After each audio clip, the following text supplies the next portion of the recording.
Level 1. The Medical School Dropout. You are born on February 15th, 1564, in Pisa. Your father is a lutenist and music theorist, a man who makes a living testing musical theory by experiment rather than by authority, which is unusual for the time, and which, more than anything else, you inherit. Your father wants you to study medicine. Doctors earn money. In 1581, you enroll at the University of Pisa. You don't like medicine. What you like is mathematics, which the university barely teaches, and watching things move, which the university does not teach at all. One afternoon in the cathedral, you notice a chandelier swinging on its chain. You time it against your own pulse. The arc gets shorter as the pendulum slows. The time of each swing stays exactly the same. This is the principle of the pendulum. Nobody before you has noticed it. You are 19. Your father runs out of money, and you leave the university without a degree. You go home to Florence and to tutor students in mathematics to survive. You are 22, broke, and absolutely certain you are not done. Level 2. The Professor. You are 25. You talk your way into a mathematics chair at Pisa in 1589. 3 years later, you move to a better one at Padua, where you stay for 18 years. You will later call them the best years of your life. You investigate motion. Aristotle, who has been the official authority on physics for 2,000 years, says heavier objects fall faster than light ones. You drop things. You roll balls down inclined planes. You measure carefully. Aristotle is wrong. Objects of different weights fall at the same rate.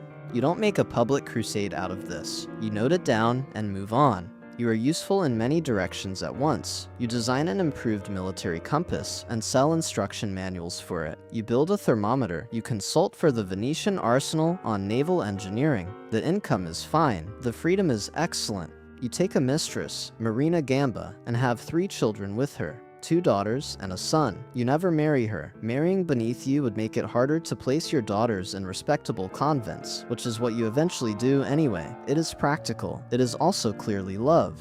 In private correspondence, very carefully, you write about Copernicus. The heliocentric model, Sun at the center, Earth moving, was published in 1543, the year Copernicus died. You believe it is correct. You have believed it for years. You also know better than to say so in public. Not yet. Level 3. The Telescope. You are 45. In the spring of 1609, word reaches you from the Netherlands of an instrument that makes distant things appear closer. It is being sold as a curiosity, a novelty, a toy for merchants who want to spot incoming ships. You build one within weeks. It magnifies objects 8 times. You build a better one 20 times. By November 1609, you have a telescope that magnifies 30 times, better than anything else in existence. And you point it at the sky. You point it at the moon and find mountains, craters, shadows that move as the sun angle shifts. The moon is a world. Aristotle had insisted the heavens were perfect, smooth, eternal. Through your lens, the moon is rough and broken, like Earth. On January 7th, 1610, you point it at Jupiter and notice 3 small bright points of light arranged in a perfect line beside the planet. You assume they are stars. Over the next nights, they move. They stay near Jupiter, but change position relative to each other. You spot a 4th. By January 15th, you understand. They are not stars. They are moons orbiting Jupiter. Things orbit Jupiter. Therefore, not everything orbits Earth. The entire 2,000-year-old picture of the universe begins to come apart in 8 nights. You write everything down in a short pamphlet, Siderius Nuncius, the Starry Messenger, published in Venice in March 1610. You print 550 copies. They sell out in days. You name Jupiter's moons the Medicean stars, after the Grand Duke of Tuscany, Cosimo II de' Medici. The flattery works. He appoints you chief mathematician and philosopher to his court at a generous salary, with no teaching duties. You hated teaching anyway. You move to Florence. You are now the most famous natural philosopher in Europe. You should probably stay quiet now. You are constitutionally incapable of staying quiet. Level 4. The Warning. You are 52. In 1616, you are summoned to Rome. Cardinal Robert Bellarmine, the most powerful theologian in the Catholic Church, meets with you privately. He is not cruel, he is precise. He explains that the Holy Office has formally examined the Copernican view and declared it contrary to Scripture. He tells you that you may discuss heliocentrism as a mathematical model, a useful hypothesis for astronomers who need to predict planetary positions, but not as physical fact about the universe. You agree. You return to Florence. For the next 16 years, you mostly keep your head down. You write, you correspond, you teach, you wait. You are waiting for the church to change its mind. You think this might actually happen. Level 5. The friend who became pope. In 1623, your old acquaintance Maffeo Barberini is elected pope and takes the name Urban VIII.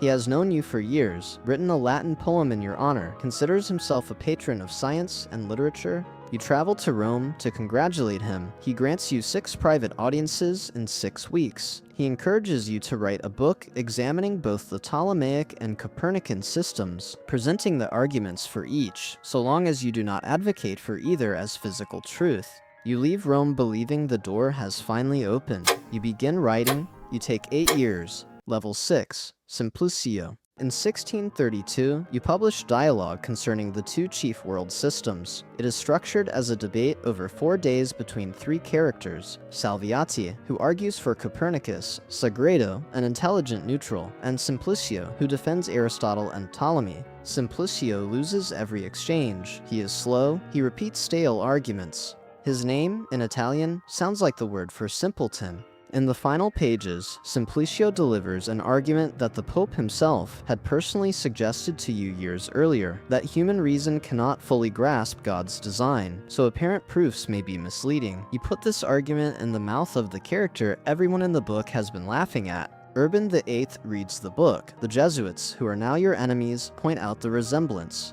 The Pope concludes that the most famous scientist in Europe has put his private words in the mouth of a fool in a best-selling book, on purpose. He is, depending on how you look at it, exactly right. The Inquisition opens proceedings. You are summoned to Rome. Level 7, the trial. You are 68 years old. You arrive in Rome in February 1633 after a long plague-delayed journey. You stay at the Tuscan ambassador's residence under loose confinement. You are interrogated 3 times. The Inquisition's case is technical. They produce a document from 1616, a notarial record claiming Bellarmine ordered you not just to avoid teaching Copernicanism as truth, but to abandon it entirely in any form whatsoever. The document is unsigned. It may have been forged. You produce a different document from the same meeting in your possession, containing a much weaker injunction. The discrepancy is never resolved. It does not need to be. You are old and sick. You are shown the instruments of torture. On June 22, 1633, you kneel before the tribunal and recant. You declare the earth motionless. You declare yourself wrong. Legend says you whispered afterward, "Eppur si muove."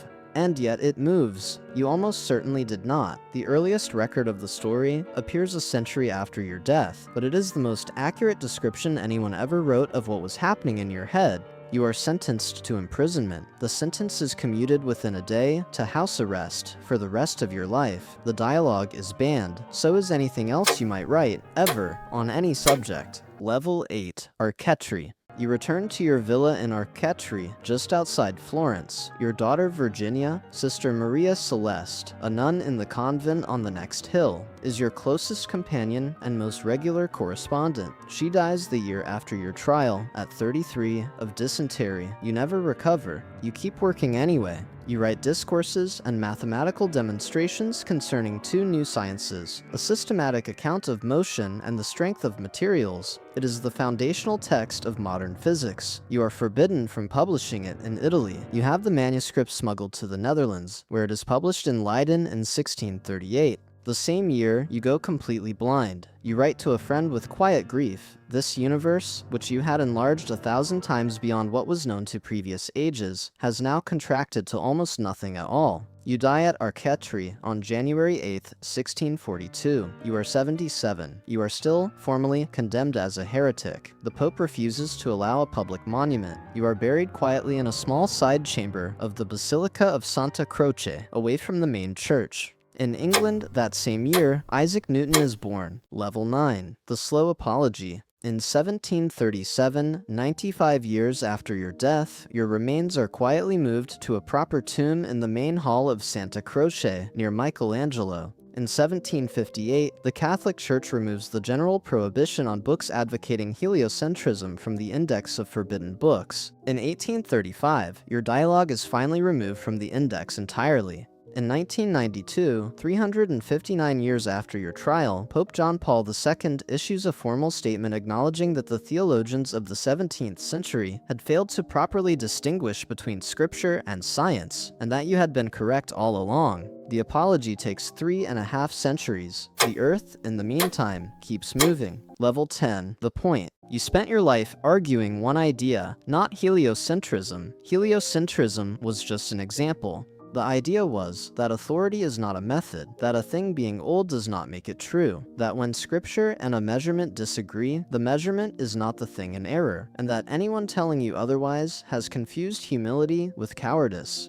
You lost the trial, you won the argument. Every telescope built since then descends from yours. Every physics textbook traces its lineage through your work. Every scientific paper published anywhere on Earth begins from the principle you fought the Inquisition to defend, that the universe answers to evidence, not to Rome. You died blind, under house arrest, banned from publishing your own ideas in your own country. 400 years later, the only people who still believe the things you were forced to recant are the kind of people nobody listens to. And the Earth, as you said, keeps moving.